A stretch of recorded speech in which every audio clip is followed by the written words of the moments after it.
Bismillahirrahmanirrahim. Assalamualaikum warahmatullahi wabarakatuh.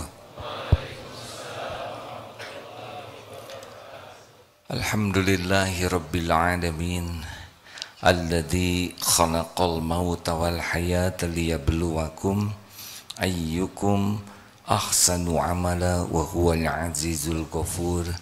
Allahumma salli ala sayyidina Muhammad wa ala alihi wa ashabihi ajma'in. Allahumma aftah lana hikmataka ya Allah, wansur alaina rahmataka ya dzal jalali wal ikram. Allahumma a'inna ala dzikrika wa syukrika wa husni ibadatik. Allahumma inna nas'aluka ilman nafi'an wa rizqan thayyiban wa amalan mutaqabbalan. Allahumma inna nas'aluka imanan kamilan wa yaqinan sadiqan wa qalban khashi'an wa lisanan zakiran. Duha ya Allah, limpahi kami dengan ilmu yang menyampaikan kami kepada yakin padamu ya Allah. Lindungi majlis ini dari niat yang salah, dari ilmu yang tidak manfaat, dari doa yang tidak engkau ijabah, dari amal yang tidak engkau terima. Taqabbal minna ya arhamar rahimin, innaka antas samiul alim. Amin ya rabbal alamin. Apa kabar hadirin? 1 bulan lebih tidak berjumpa. Nomor 236. Bismillahirrahmanirrahim. Kitab Al-Hikam nomor 236. Ma tajiduhul qulub minal humumi wal ahzan fali azli ma muni'at minal wujudil ayan.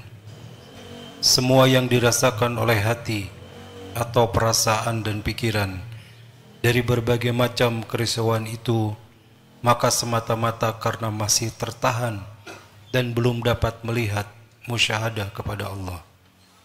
Allah berfirman, la tahzan innallaha ma'ana. Jangan risau atau sedih, sesungguhnya Allah beserta kami. Firman Allah, ala inna awliya Allahi la khawfun alaihim wala hum yahzanun. Ingatlah, sesungguhnya para wali Allah itu tidak merasa takut dan tidak juga merasa berduka cita. Nikmat terbesar di dunia ini adalah ketenangan. Ketenangan yang bukan dibuat-buat, tetapi ketenangan hadiah dari Allah bagi orang yang beriman teguh kepadanya dan beramal soleh dalam hidupnya. Perkara dunia tidak ada harganya bagi Allah. Harta, gelar, pangkat, jabatan, popularitas, penampilan, tidak ada apa-apanya. Dibagikan oleh Allah kepada siapa yang Allah mau kasih. Termasuk orang yang durhaka, durjana, orang yang mengingkari, orang yang memusuhi Allah, yang mengkhianati, dikasih saja. Dunia ini dikasih saja, karena menurut Rasulullah SAW, kalau saja dunia ini ada harga sesayap nyamuk saja di sisi Allah, maka orang-orang yang ingkar itu tidak akan diberi minum walaupun seteguk. Saking duniawi ini tidak ada harganya, gangster, mafia, yakuza, Fir'aun kasih saja, tidak dibawa kemana-mana kok, hanya ngaku-ngaku saja. Benar? Ini rumah saya, itu istana saya, itu aset saya, itu perusahaan saya, hanya ngaku-ngaku. Rezekinya tetap saja cuma 3, yang dimakan jadi kotoran, yang dipakai jadi usang, dan yang dinafkahkan di jalan Allah cuman itu. Maka kita sama sekali tidak usah terpesona, Tidak usah iri, dengki kepada yang tidak ada harganya. Yang mahal dalam hidup ini dua, iman dan amal soleh. Jadi tenang itu hadiah dari Allah bagi orang yang beriman dan beramal soleh. Pikiran kita kalau mau bahagia ya dua ini saja. Bagaimana setiap hari, setiap kegiatan bisa meningkatkan iman. Apa yang kita lihat, apa yang kita baca, apa yang kita dengar, apa yang kita lakukan, bertemu dengan siapa, goalnya adalah iman meningkat, dan apa yang kita lakukan jadi amal soleh. Dah, lebih simpel bukan? Bisnis, kerja, berumah tangga, olahraga, muamalah apapun, semuanya goalnya itu. Lari, olahraga sekarang sedang tren lari ya. Banyak yang melarikan diri dari masalah. Sekarang saya dengar lebih laku sepatu daripada sepeda. Gak apa-apa lari, gak apa-apa. Asal lari bisa menguatkan iman dan lari jadi amal soleh, sah tuh, pasti bahagia. Tapi lari kalau hanya mau menguatkan otot, bahkan jadi ria, ingin dianggap kuat, hebat, dengan penampilan yang bikin malu melihatnya, jamin tidak bahagia, walaupun jadi juara lari sekalipun. Nah, kenapa orang banyak risau? Tadi Imam Ibn Athaillah mengatakan bahwa risaunya itu pikiran, perasaan, semata-mata karena belum menyaksikan. Nah, menyaksikan bukan oleh mata kepada Allahnya ya, menyaksikan perbuatan Allah, kemahaagungan, kasih sayang Allah, perhatian Allah, pertolongan Allah, rahmat Allah. Nah, siapapun yang belum fokus kepada Allah, itulah sumber keresahan. Jadi masalah terbesar kita ternyata adalah ke Allahnya hanya sisa-sisa saja, belum menjadi hal yang sangat utama. Contohnya sederhana, kalau ada yang banyak risau di sini, contoh sederhana ya. Kenapa banyak galau? Pertanyaannya sederhana. Sholat kita tadi berkualitas tidak? Nah, itu. Wah, sholat saya kurang khusyuk. Pertanyaan selanjutnya, kenapa kurang khusyuk? Karena kurang paham. Pertanyaan selanjutnya, kenapa kurang paham? Karena tidak belajar. Tuh. Jadi ke Allahnya tidak serius belajarnya. Semua dipelajari. Ilmu ini pelajari, matematik dipelajari, biologi, fisika, teknologi, semua dipelajari. Kecuali ilmu sholat yang jarang dipelajari. Padahal sholat itu tiangnya. Bayangkan kita sholat sehari 5 kali, plus duha, plus tahajud. Tapi sama, tidak mengerti. Kita ke masjid, datang pagi-pagi, sholat paling awal di masjid, tahiyatul masjid, sholat sunnah, tapi sama, tidak mengerti juga, karena tidak belajar. Benar? Kenapa tidak belajar? Karena belum sungguh-sungguh ke Allah. Padahal wasta'inu bis-sabri was-salat. Jadikan sabar dan sholat. Sekarang kalau ditanya tentang arti bacaan sholat, nyeplos saja.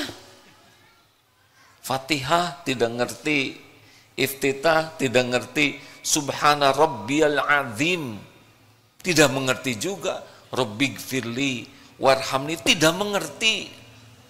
at-tahiyatul mubarakatus, tidak mengerti coba. Jadi di mana nikmatnya sholat? Ini serius hadirin. Jadi kenapa? Karena enggak serius ke Allahnya. Kalau kita tahu sholat itu pembuka pertolongan Allah, pasti serius kita pertolongan Allah. Sekarang apa yang bisa kita nikmati kalau tidak Allah yang memberi? Tidak ada. Apa yang diinginkan? Mau apa? Semuanya pasti milik Allah. Semuanya pasti dalam kekuasaan Allah. Mau jungkir balik kalau Allah tidak ngasih, tidak akan terjadi. Tapi ya kita tidak serius sih ke Allahnya.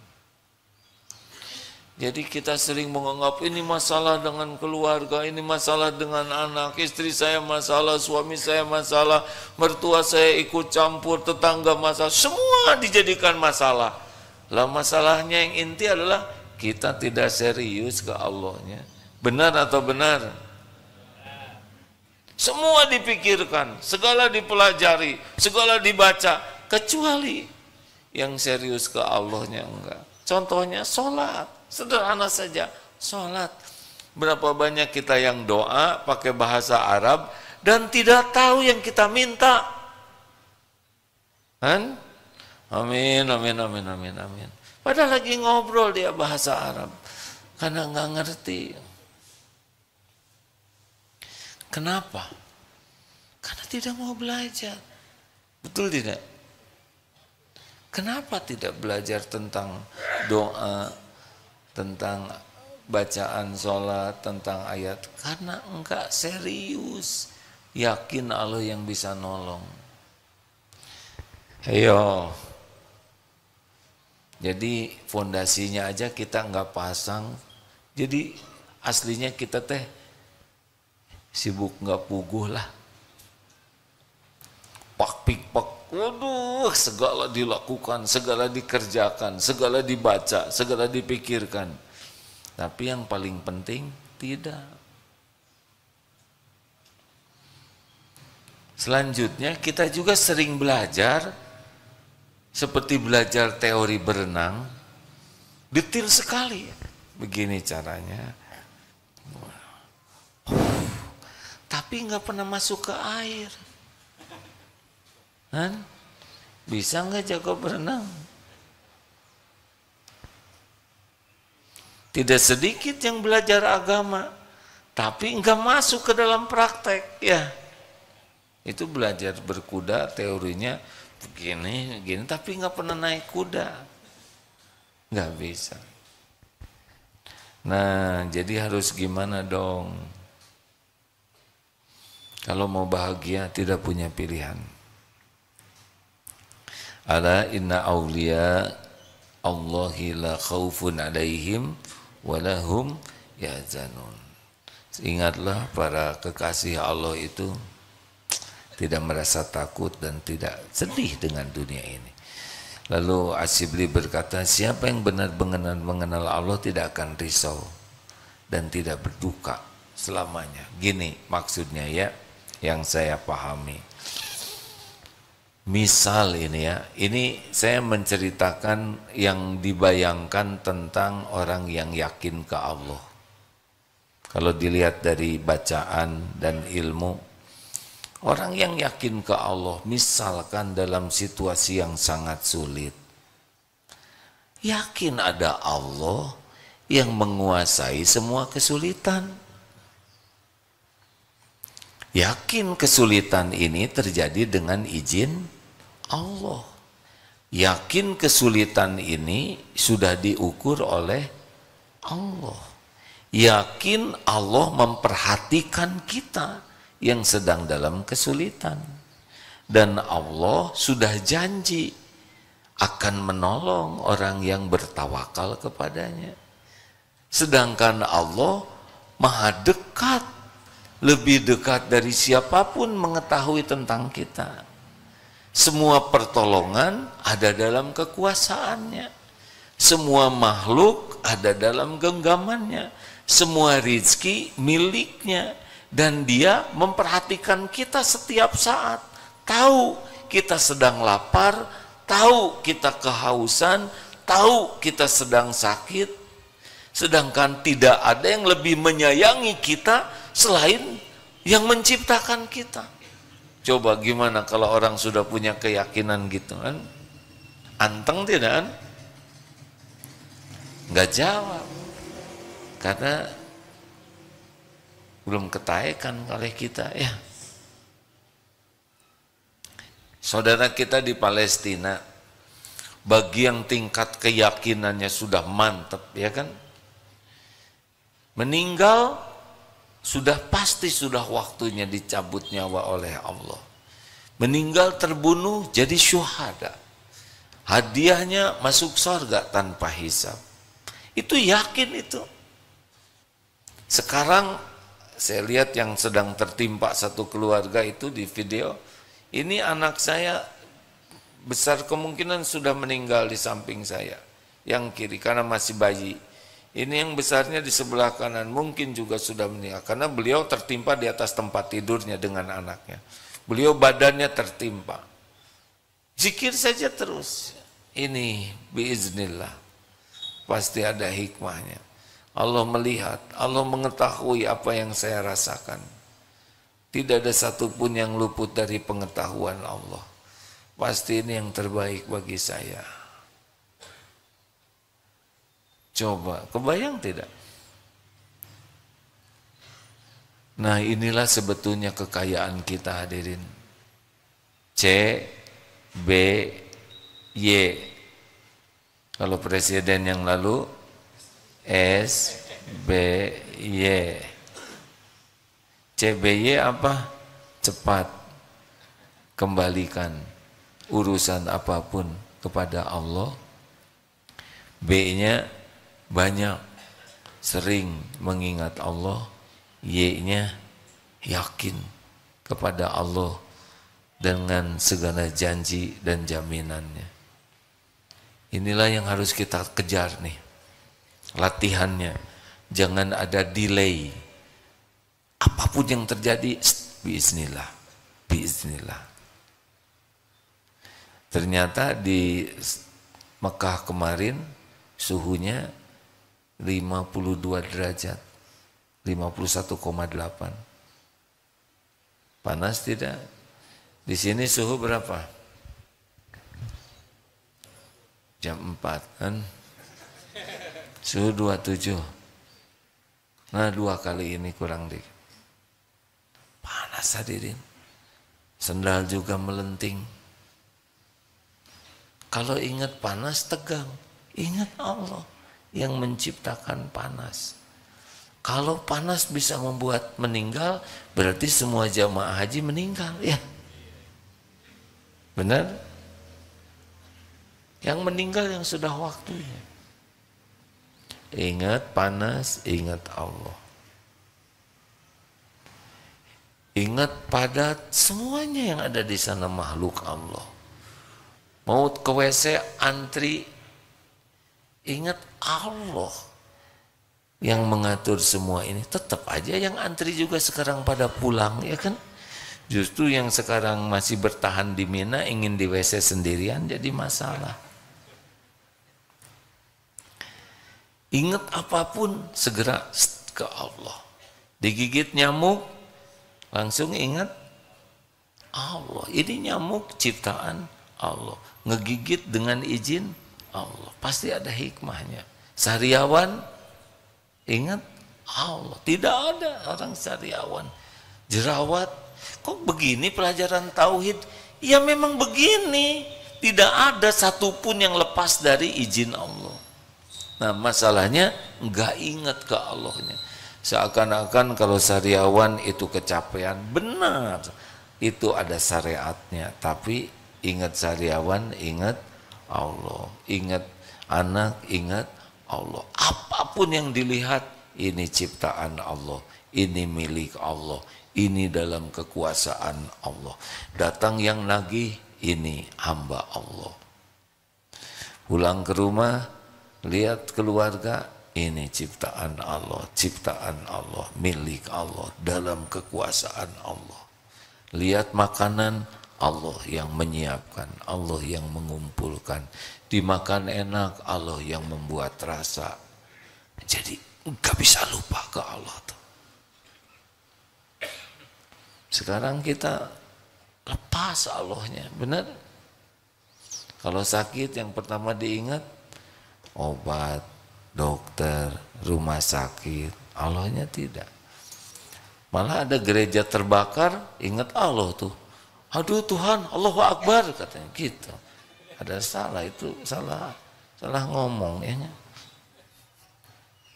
Ada kan viral, tapi benar ini, kesalahan yang benar. Ya Tuhan, kebakaran, Allahu Akbar, Allahu Akbar. Itu mah Tuhan kami. Enggak apa-apa. Mungkin refleksnya sudah tertanam. Jadi yang harus dilatih sekarang dalam hal apapun secepatnya ke Allah. Jadi masalah kita itu adalah TJR. Telat ingat Allah, jarang ingat Allah, ragu kepada Allah. Ayo latihannya sekarang kalau mau tenang. Ada yang punya utang tidak nih? Banyak, saya tidak nanya banyak ada atau tidak. Ingat utang langsung ingat bayar hadirin. Tapi yang bisa bayar siapa? Allah. Kita lebih banyak ingat utang ke orang daripada utang ke Allah, betul? Tidak mungkin bisa bayar utang tanpa izin Allah, nggak bisa. Sebanyak apapun hutang kalau Allah lunasi pasti lunas. Sekecil apapun hutang kalau Allah tidak lunasi tidak lunas. Makanya orang kalau punya hutang harus lebih serius lagi ke Allah. Dagang. Banyak yang berpikir pembeli itu digerakkan oleh kepintarannya. Tidak. Pembeli itu hamba. Jawab hadirin, kita dagang, yang beli itu hamba Allah atau hamba siapa? Yang beli itu makhluk ciptaan siapa? Yang mengurus makhluk itu siapa? Bisa tidak dia membeli kita tanpa izin Allah? Tidak bisa, tidak bisa. Jadi kalau dagang itu bukan sibuk ingin orang beli, tapi sibuk supaya Allah memberikan rezeki yang berkah lewat siapa aja. Makanya kalau dagang tidak usah pakai bohong-bohongan, tidak usah muji-muji, tidak usah timbangan palsu, tidak usah pakai sumpah palsu. Mau apa? Bersumpah dengan tidak bersumpah yang menggerakkannya sama, Allah. Bisa dipahami ini hadirin? Kenapa Rasulullah dagang rileks saja, tidak pakai licik-licikan? Karena Rasulullah dagangnya itu syariatnya dengan orang, hakikatnya Allah. Mau ngapain licik? Licik Allah yang ngasih rezeki, tidak licik Allah yang ngasih rezeki. Mau ngapain licik? Sama saja kok. Yang pemberi rezekinya adalah Allah. Mau ngapain sumpah palsu? Sumpah palsu itu hanya menghancurkan keberkahannya. Bicara apa adanya, tidak usah pakai tipu-tipuan. Allah Maha mendengar, Allah memperhatikan kelakuan kita. Yang menentukan orang beli tidak itu bukan kita, Allah. Takdirnya Allah kasih rezeki, datang itu rezeki. Kalau Allah tidak mau ngasih, tidak akan pernah bisa datang itu rezeki. Jadi untuk apa licik-licikan? Itu kalau yakin ke Allah. Nih suami istri lagi beda pendapat, bertengkar. Siapa yang bisa melunakkan hati? Hanya Allah. Daripada marah-marah, pelatat-pelotot dengan segala nada yang keras, dengan mau apa? Allah suka tidak? Lebih baik bersikap yang Allah sukai. Apa yang Allah sukai? Sabar, menahan amarah, memaafkan, berbuat baik. Saya sudah menahan amarah, tapi saya dimarahin terus. Udah rezekinya. Lagi digugurkan dosa. Lagi dilatih oleh Allah. Waktunya dibalikin hati, nggak usah banyak bicara, kebalik itu hati. Bukan kita yang membolak-balik hati. Itu kalau mengandalkan Allah. Kalau mengandalkan diri, oh pelatot, pelotot, segala. Dan Allah tidak suka lihat orang yang marah-marah, tidak mau memaafkan, dan tidak mau berbuat baik. Pilih yang Allah suka, hadirin. Nanti Allah yang menyelesaikan. Karena bukan kita yang menyelesaikan, Allah yang menyelesaikan. Tugas kita ini adalah menjadikan kejadian apapun membuat kita makin dekat dengan Allah. Udah gitu aja. Apa yang bisa kita lakukan? Bisa ngebulak-balik hati orang tidak? Bu, yang ngobrol, bisa ngebulak-balik hati orang tidak? Kan? Jangan ngobrol, bisa yang diajak ngobrolnya lagi pengen dengar ceramah, ya kan? Jangan sampai mengandalkan siapapun, karena segalanya milik Allah, segalanya dalam kekuasaan Allah, segalanya bisa terjadi dengan izin Allah. Allah maha baik, Allah maha dekat, Allah maha tahu segala-galanya, Allah maha menyaksikan apapun yang terjadi. Tidak ada yang tersembunyi bagi Allah. Allah maha mengetahui dengan teliti. Khobirum bima ta'malun. Tidak ada yang lepas sekecil apapun dari pengetahuan Allah, pengawasan Allah, kekuasaan Allah. Mutlak segala-galanya di jagad semesta ini, dari yang terbesar sampai yang terkecil. Wa huwa ma'akum aina ma kuntum wallahu bima ta'maluna basir. Dan dia Allah bersamamu dimanapun engkau berada, dan Allah maha menyaksikan apapun yang engkau kerjakan. Tidak ada satupun luka yang Allah tidak tahu. Tidak ada satupun lara yang lepas dari pengetahuan Allah. Tidak ada satupun derita yang tidak disaksikan oleh Allah. Semuanya cermat, Allah mengetahuinya. Dan tidak ada yang disia-siakan.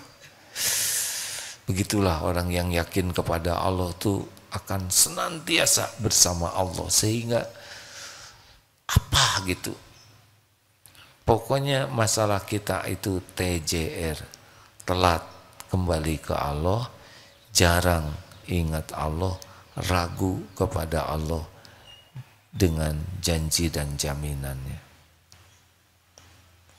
Begitu. Ketika di Gua Sur,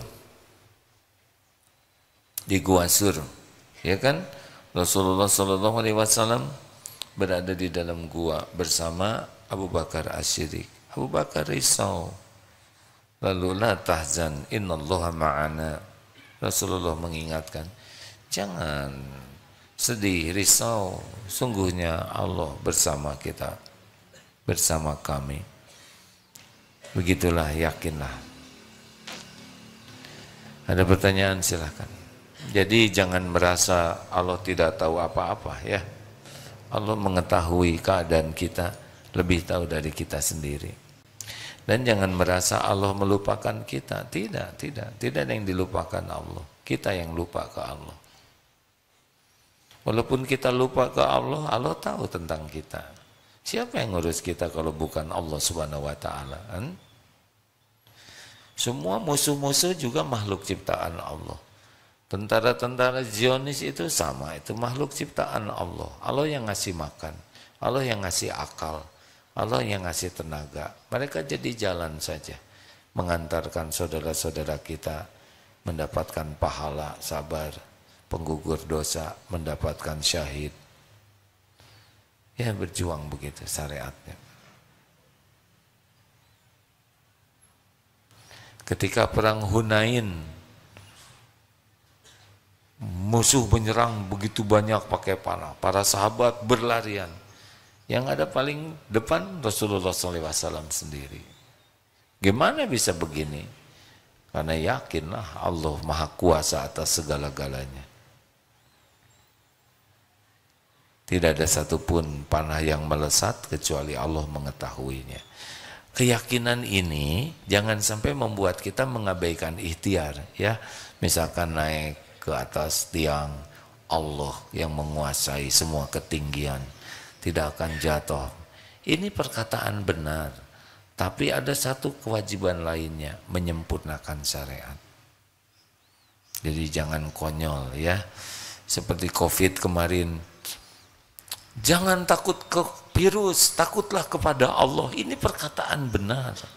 Tapi apakah beliau akan mengatakan hal yang sama kalau COVID-nya, virusnya sebesar kambing? Misalkan ada anjing gila, jangan takut sama anjing gila, ya, takutlah ke Allah. Enggak berani.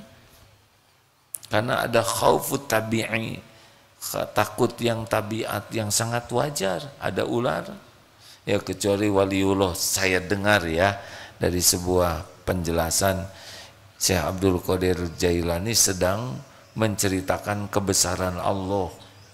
Beliau waliullah sungguh, benar-benar yakin. Lari semua jamaah. Lalu beliau tidak lari. Lalu ditanya, Syekh, kenapa ada ular tidak lari? Saya kan sedang menceritakan Allah yang maha besar, masa ada ular saya lari gitu. Kalau saya lari, ya, karena beliau sudah tingkat keyakinannya beda. Begitulah. Ada pertanyaan, silakan. Ya, silakan maju, Kang Robi. Punten. Bukan yang di belakang, Pak. Ya udah. Itu yang di belakang yang ngacung. Halo. Nah, begitu. Maju. Nah, kabelnya terbatas, pilihannya adalah bibirnya yang maju atau dengan orang yang maju. Bismillah, Assalamualaikum warahmatullahi wabarakatuh. Waalaikumsalam warahmatullahi wabarakatuh. Belajar mengingat Allah atau berzikir dicoba dilakukan seistiqomah mungkin, tetapi ketenangan itu ternyata tidak selalu hadir, walaupun sedang dalam berzikir. Apa yang menyebabkan hal ini terjadi? Nuhun. Terima kasih. Jadi zikir kan tingkatannya macam-macam. Ada zikir lisan, ada zikir arkan, ada zikir akal pikiran, ada zikir di hati. Seperti kita sholat tadi kan zikir. Tapi kan kita tahu sendiri zikirnya seperti apa. Kenapa banyak kegelisahan pada saya sering sholat? Sebab dalam sholat juga sebetulnya hatinya tidak ingat ke Allah. Jadi gini, ada beberapa tingkatan yang saya dapat ilmunya. Pertama, ini orang memang niat zikir. Mulut zikir, subhanallah, subhanallah, subhanallah. Tidak ada niat ria, niat zikir betulan. Subhanallah, subhanallah. Tapi mulutnya saja yang berzikir. Pikiran, hati lepas. Subhanallah, subhanallah, subhanallah.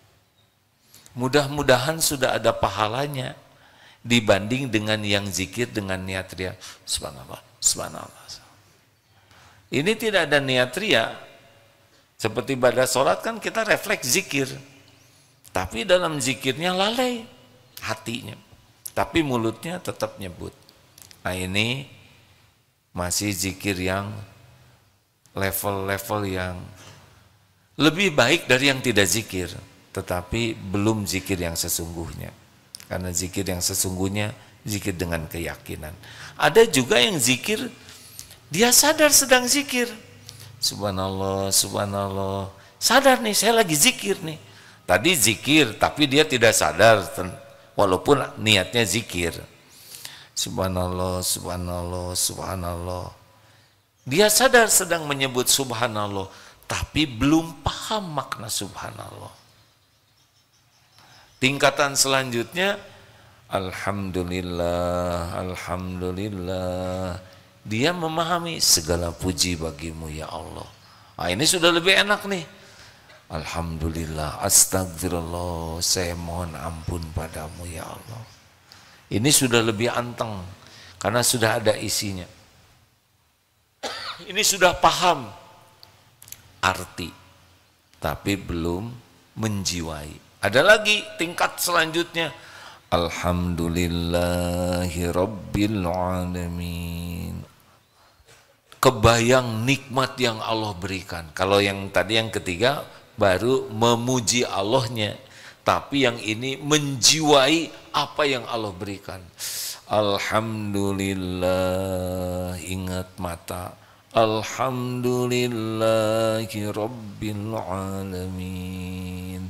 Lihat anak, alhamdulillah, ingat punya anak. Lihat jari, alhamdulillah ya Allah. Nah, ini udah dalam ini. Sudah menikmati zikir dengan penuh kesadaran atas pemberian Allah. Astagfirullah, ampun ya Allah. Kebayang ketika mata berzina, ketika bicara sia-sia. Nah, Allah suka kepada yang berisi nih. Yang paling topnya adalah zikirnya itu anta'budallah ka'annaka taro. Kalau tadi momentum-momentum tertentu, tapi kalau yang paling tinggi zikirnya adalah setiap waktu. Ini semua milikmu ya Allah. Semua ciptaanmu, semua dihidupkan olehmu, dibentuk olehmu. Ini semua yang hadir diberi rezeki olehmu setiap waktu, diberi perasaan, diberi cinta, ditutupi aib. Ini bangunan kau yang menyediakan, ini sudah tertulis di lauh mahfud sebelum hamba engkau ciptakan. Diri ini milikmu. Kalau sudah begitu sudah anteng. Sing sabar saja dipindahkan oleh Allah tingkatannya. Tapi sudah zikir saja sudah bagus. Karena kalau tidak zikir mulutnya akan sia-sia atau maksiat. Itu pun disyukuri itu. Walaupun belum masuk. Istiqomah nanti dipindahkan oleh Allah. Asal ikhlas. Yang merusak zikir itu adalah zikir demi penilaian makhluk. Ingin disebut ahli zikir, ingin disebut orang yang zikirnya doanya diijabah. Pokoknya zikir tapi tujuannya adalah penilaian makhluk, penghargaan makhluk. Orang jadi tong aja gos ya, orang zikir wae ya. Nah itu juga sudah kurang ikhlas. Hati-hati, saya zikirnya puluhan ribu, saya ucapnya tak seceduh metu. Nah udah. Kalau sudah zikir untuk duniawi, kan ada zikir untuk duniawi. Ya Rozak, ya Rozak, ya Rozak. Dia dagang, kemudian ada pembeli, ya Rozak, ya Rozak mah kemana aja sih ini ya Rozak. Nah ini kurang ajar hadirin.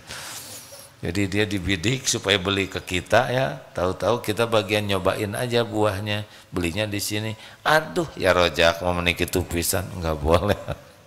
Sudahlah. Kalau Allah mau ngasih rezeki ke sebelah kita, kenapa kita rewel? Ini hamba Allah juga, ini hamba Allah juga. Kenapa harus jengkel kan? Allah ngasih rezeki ke hambanya sesuka Allah, apa urusannya kita jengkel? Kurang iman, iri dengki itu. Harusnya doakan supaya barokah. Ya tapi nawarnya sama saya. Saudara kebagian pahala ditawar. Jadi dua pahalanya, pahala sabar dan pahala nahan jengkel. Gak apa-apa. Emang harus ke kita semua? Enggak. Suka-suka Allah mau ngasih sama siapa ya. Kita bagian doakan aja. Doakan. Enggak ribet hadirin. Ya. Belakang silakan. Boleh dipinjamkan mikrofonnya?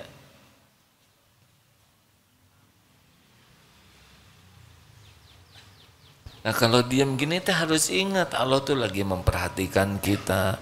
Jadi nggak ada sendirian. Ini ada yang kursus bahasa Arab. Gimana saya tidak punya teman untuk praktek bahasa Arab? Atau praktek ke Allah saja yang maha dekat. Tinggal banyak doa.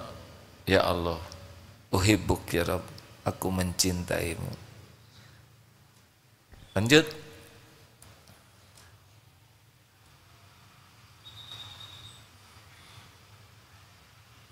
Boleh dibantu?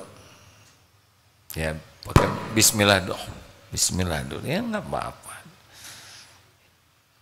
Langsung tek, izin Allah bukan? Nah, lebih tenang. Lagi sholat. Cek. Ya. Bismillahirrahmanirrahim. Assalamualaikum warahmatullahi wabarakatuh. Hakim, saya Fati Siti Fatimah mengucapkan terima kasih. Alhamdulillah. Jazakumullah khairan. Wa iya, gimana? Dan mohon maaf atas kekhilafan yang pernah dilakukan. Sebagaimana firman Allah,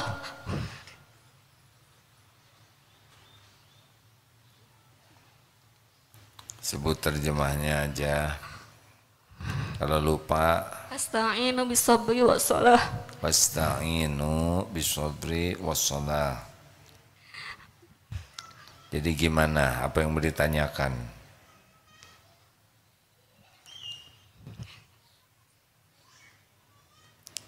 Alhamdulillah. Mau nanya kan sebagaimana firman Allah tersebut, jadikanlah sabar dan sholat sebagai penolong. Nah, saya kan mencoba untuk istikharah pekerjaan. Nah, dalam istikharah itu saya pengen tahu gitu kapan saya kerja. Nah, Allah ngasih tahunya bulan Oktober gitu, sebagaimana saya mendaftar ke sebuah perusahaan. Nah, setelah itu aku mencari tahu kapan bisa ada peluangnya gitu. Menurut Agim, bagaimana jawaban dari istikharah tersebut? Terima kasih. Wassalamualaikum warahmatullahi wabarakatuh. Waalaikumsalam warahmatullahi wabarakatuh. Allah tahu kita sedang istiqoroh. Allah juga tahu kapasitas kita memahami jawabannya, ya. Apakah dalam mimpi? Tidak selalu. Apakah nanti ada jawaban suara misalkan? Nah, mana yang kira? Enggak mungkin, ya enggak. Ini tahu Oktober dari mana? Lebih baik begini, jawaban yang jelas dari istiqoroh itu biasanya ketentraman hati mengarah kepada nanti yang ditujunya. Jadi hati itu regreg, tidak galau, mengarah kepada nanti yang terbaik menurut Allah. Saya dulu sudah istiqoroh, udah regreg, sekarang sesudah 3 tahun saya dipecat. Ya mungkin terbaiknya hanya untuk selama 3 tahun. Sesudah itu ada yang lebih baik lagi.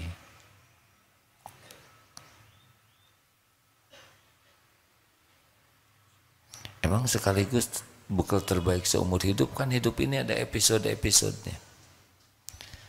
Begitu teh. Jadi regreg saja, terus saja memohon ke Allah. Tidak boleh, kalau mau istiqoroh jangan ngatur Allah ya. Misal ada yang istiqoroh nyari jodoh, ya Allah saya serahkan kepadamu.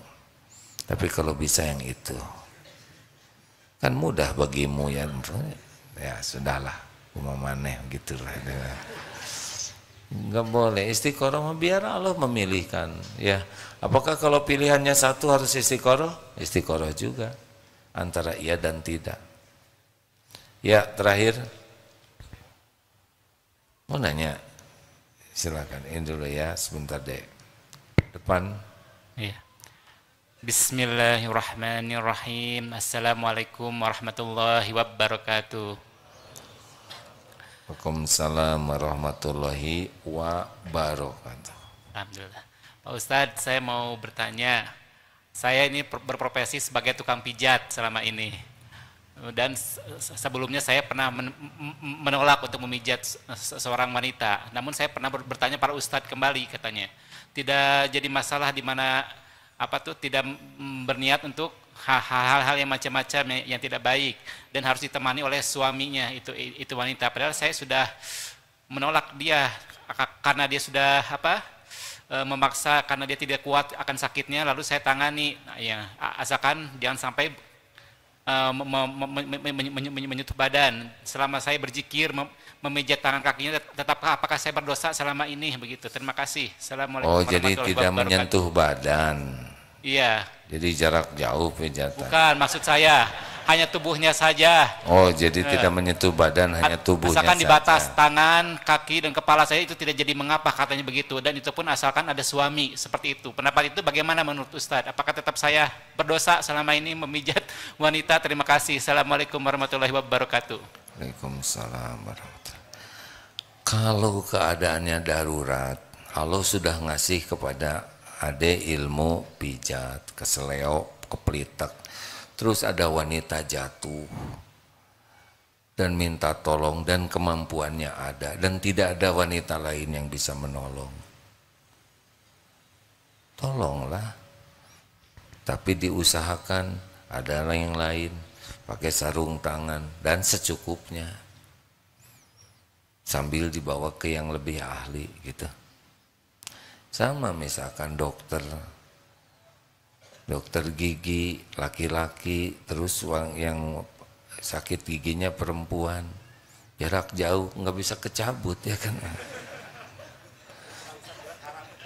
Ya. Kalau memungkinkan ada yang lain bagus, yang wanita dengan wanita. Kalau darurat ya, tapi jangan jadi kesenangan carinya pasien wanita terus. Nah,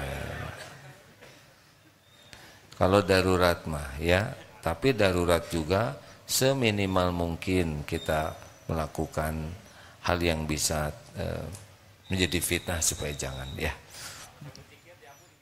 Sambil berzikir diampuni tidak? Kan? Ya kalau darurat, iya sambil darurat sambil zikir benar. Tapi jangan sampai subhanallah itu juga. Hati mah nggak pernah bohong. Ya, silakan. Cek. Bismillahirrahmanirrahim.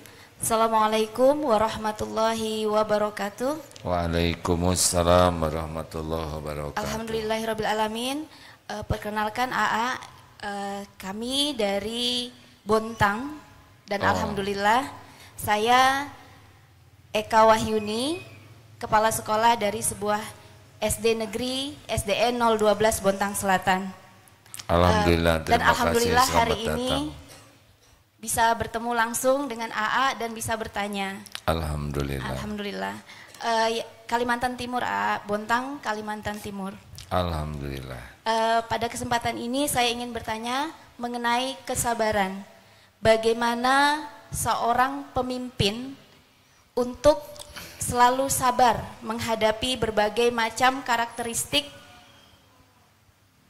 guru-gurunya, dan mungkin juga sama dengan guru bagaimana menghadapi muridnya yang dengan karakteristik yang bermacam-macam.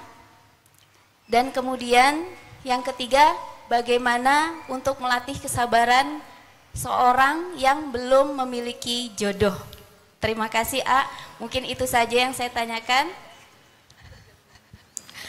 Yang Assalamualaikum warahmatullahi wabarakatuh. Biasa aja, ini kurang sabar lelakinya.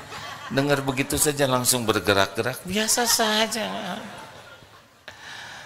Begini ya, wabas alladzina idza asabathum musibah qalu inna lillahi wa inna ilaihi raji'un.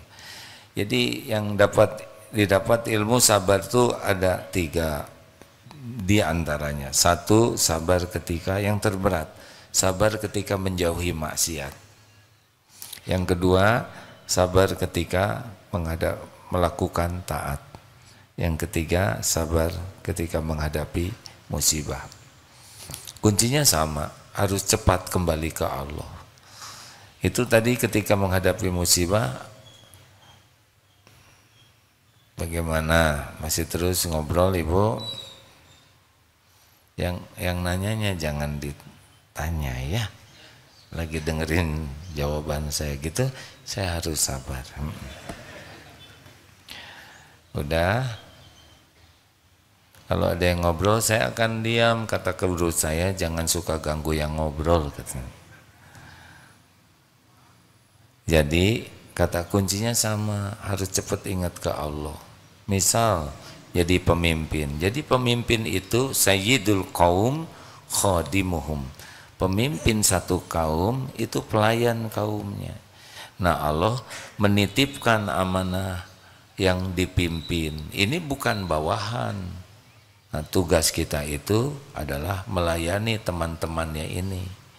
Jadi pemimpin itu posisinya bukan bos, tapi yang melayani teman-teman yang dipimpin, supaya yang dipimpin ini satu, bisa paham visi misinya, ini mau dibawa kemana ini sekolah ini. Nah, pemimpin yang baik itu adalah pemimpin yang bisa punya cita-cita, dan cita-cita itu sama dengan cita-cita semuanya. Nah, harus sabar karena tiap orang daya tangkapnya beda-beda, pemahamannya beda-beda. Nah, pemimpin yang kurang bisa menjelaskan, nanti orang jadi beda-beda pengertiannya, tidak boleh nyalahkan. Kitanya yang belum bisa memimpin, menjelaskan. Yang kedua, pemimpin itu juga harus bisa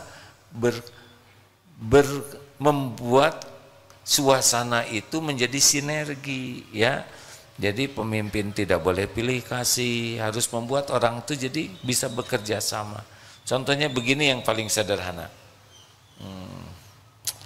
Ini bagusnya di mana nih ini? Tempat yang paling baik.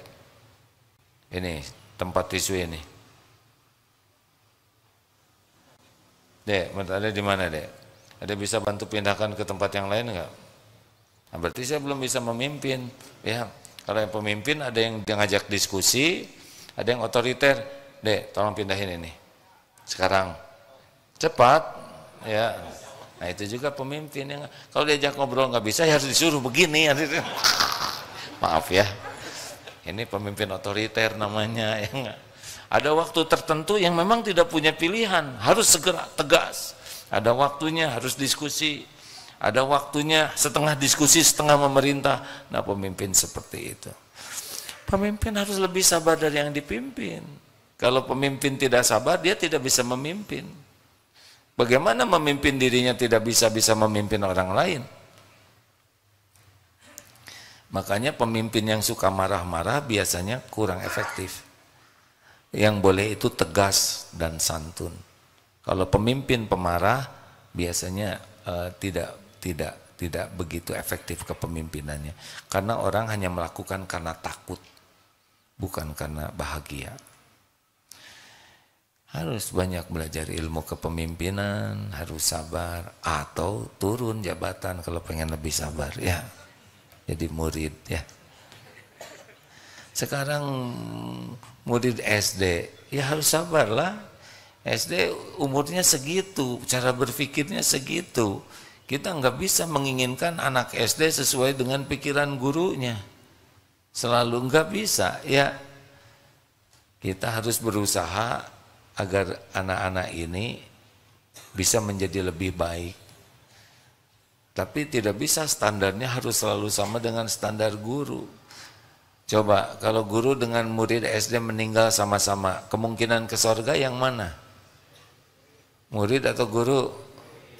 Murid belum punya dosa, maka nggak boleh ngejago sama SD, ya. Justru itu anak SD-nya ngejago.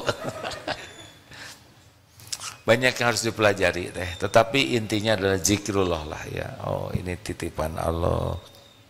Anak ada yang nakal, ada yang jengkel, murid-murid itu ya sama semuanya ciptaan Allah. Ladang amal. Pokoknya masalah terbesar kalau nggak ingat Allah dah itu.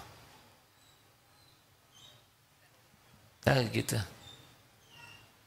Terima kasih. Tentang jodoh, ya. satu lagi. Ini yang belum. Lah, jangan Mungkin ditunjuk. mungkin ada yang ada doanya mungkin. Oh, bisa. ada calonnya juga ada di sini. Siapa tahu bisa dapat jodoh di sini di Darut Tauhid. Biasa aja tuh, tenang. Ini yang belum punya jodoh, ini udah kok bergerak-gerak juga diam.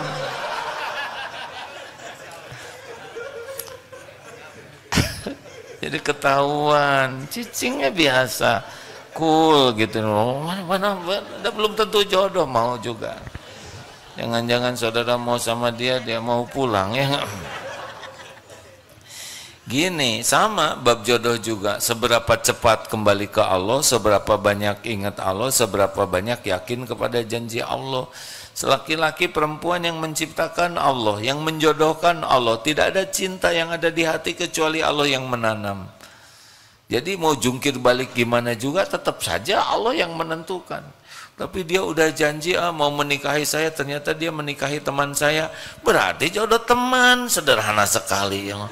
Tapi saya sedih ya, tuh tinggal dirasa-rasain aja. Itu ingat cerita yang kemarin itu. Ini ada temen nganterin mau ngelamar, itu ternyata si calonnya itu malah naksir sama yang nganternya ini. Ini kan pahit sekali. Nah, itu namanya sudah ketimpa tangga, kejepit pintu, begitulah. Sudahlah, jodoh mah Allah yang ngatur. Wa min ayatihi Al-Rum ayat 21 ya, di antara tanda-tanda kebesaran Allah bab jodoh itu. Benar-benar rahasia Allah. Udah minta aja. Yang penting kita melayakkan diri menjadi hamba yang dikasih jodoh oleh Allah. Ikhtiarnya gimana? Ya seperti ini ikhtiar juga ya. Siapa tahu di DT ada. Saya juga heran di DT yang belum nikah juga ada. Tinggal jebet-jebet aja secara perhitungan manusia, ya kan? Ikhwan ada yang belum nikah, ada apa jeret gitu kan. Gajeleng ke sana gitu. Tapi faktanya gajeleng ke sana munjerit orangnya, ya kan?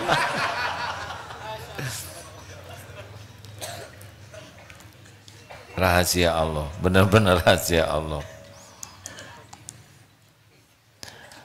Tapi saya wajahnya kurang cakep. Enggak ada kaitan dengan wajah jodoh tuh. Jawabannya begini, yang bikin wajah ini siapa? Yang menentukan jodoh siapa? Mustahil gara-gara wajah kita terus Allah kan nentuin jodoh, enggak nyambung. Wajah yang bikin Allah, yang menentukan jodoh adalah Allah. Seperti kalau toko ditutup, nanti gimana yang beli? Atau sederhana, yang nyuruh tutup waktu sholat siapa? Yang nyuruh sholat tepat waktu siapa? Yang ngebagikan rezeki siapa? Masa gara-gara kita nutup toko, mau sholat, kemudian Allah jadi nggak ngasih? Nggak mungkin. Jadi sekarang mah ikhtiar supaya menjadi orang yang layak, gitu. Nggak ada kata terlambat ya. Waktu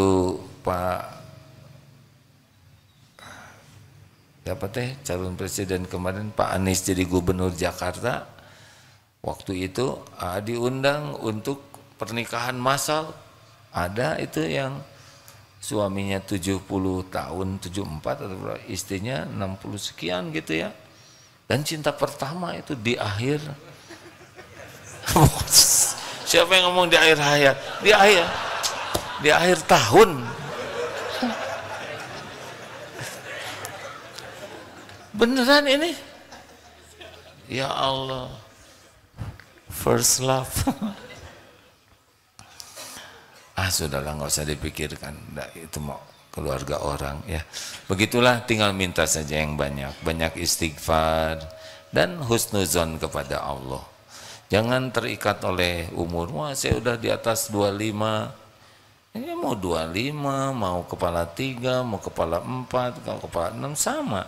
Kalau Allah nakdirkan jodoh ya nggak kehalang oleh umur. Ya. Insya Allah pulang dari sini insya Allah dapat ya Bu. Mohon doanya. Doa apa? Doa supaya aja. Dapat jodoh. Iya. Cik atuh santri hadapi kenyataan ini kan. Boro-boro sama tamu katanya. Sama sesama di sini juga gugup. Begitu, saya tidak bisa berpanjang lebar ya. Jazakallah khair. Wah, iya, terima kasih. Terima kasih semuanya, mudah-mudahan. Oh, tamu terima kasih guru-guru SDN 12 Bontang Selatan dan Tamkir apa? Takmir mungkin ya, Tamkir Masjid ini. Astagfirullah, ini ada yang ngetik, maaf. Jadi ingat damkar begini. Astagfirullahaladzim.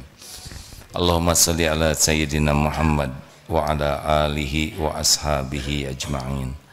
Alhamdulillah ya Allah, wahai yang maha menatap, telah Engkau dengarkan apapun yang terucap. Ampuni setiap niat dan ucap yang salah. Hujamkan pada diri kami hanya kebenaran ya Allah yang Engkau ridhoi. Jauhkan dari kami, hapuskan dari ilmu dan amal yang tidak Engkau ridhoi. Ya Allah, seperti yang Engkau janjikan, jadikan di majelis ini majelis penuh dengan ampunan-Mu. Jadikan pertemuan ini menghapuskan sebanyak apapun dosa dan aib kami. Ya Rabb, jadikan majelis ini tempat Engkau turunkan rahmat-Mu yang melimpah. Dan jadikan saat-saat seperti ini saat yang Engkau ijabah doanya ya Rabb. Sekira hamba-hamba-Mu ini hamba yang berusaha mencari keridhaan-Mu, jadikanlah saat ini saat Engkau kabulkan doa-doa kami ya Rabb. Engkau tahu setiap jeritan hati, setiap rintihan jiwa. Engkau tahu setiap harap. Tidak ada satupun yang luput dari penglihatan-Mu. Tidak ada satupun yang lepas dari pengawasan-Mu. Engkau adalah Tuhan yang tidak pernah mengecewakan. Yang janji-Mu adalah pasti. Taqabbal minna ya arhamar rahimin. Kabulkan doa hamba-hamba-Mu ini ya arhamar rahimin. Amin. Doalah masing-masing hadirin. Ya Allah, ya Hayyu, ya Qayyum, ya Rabbal Alamin, ya Zal Jalali wal Ikram. Doalah hadirin, Allah Maha mendengar.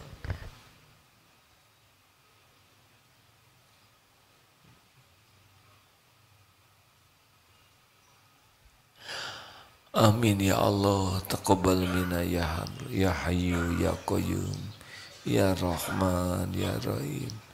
Allahumma inna nas'aluka bi annaka lakal hamd, la ilaha illa anta wahdaka la syarika lak, ya Mannan badi'us samawati wal ardh, ya Dzal Jalali wal Ikram. Ya Allah, berikan pendamping terbaik yang menantikannya ya Allah. Engkaulah yang maha kuasa, cukupi yang sedang kekurangan dengan rezeki yang halal barokah ya Ghani. Lepaskan dari lilitan hutang ya Allah ya Razak. Ya Allah, berikan jalan keluar yang terbaik yang dihimpit masalah.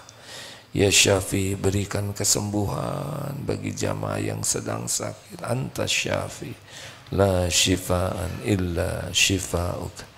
Ya Allah, berikan ketenangan bagi yang hatinya selalu resah, gelisah.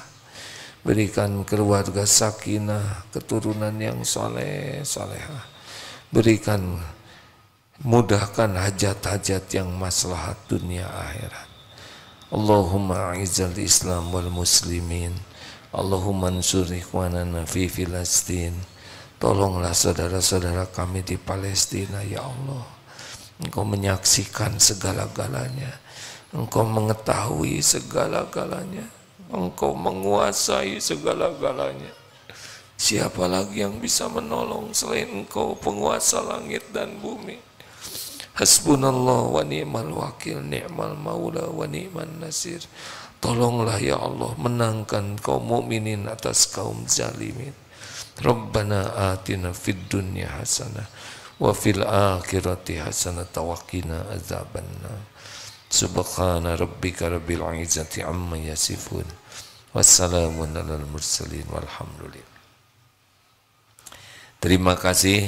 Subhanakallahumma bihamdik asyhadu alla ilaha illa ant astaghfiruka wa atubu ilaik. Assalamualaikum warahmatullahi wabarakatuh.